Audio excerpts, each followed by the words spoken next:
มีดังมีดังไม่เห็นไหม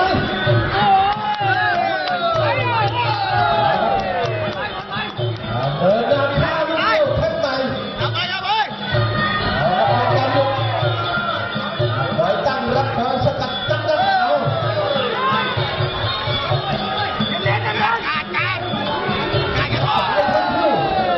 สายใครจะหนักกว่า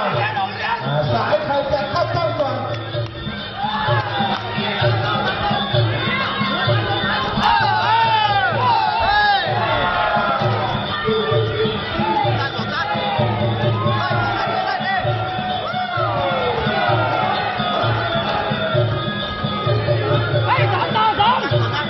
เป็นการเล่นนะครับกรรมการบอกตีกันไม่ถึงแยกไม่ควรนะครับ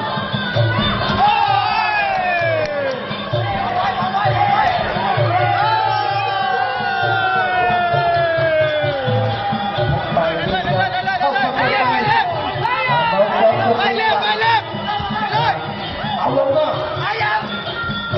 เอาตัวยังไงก็ต้อง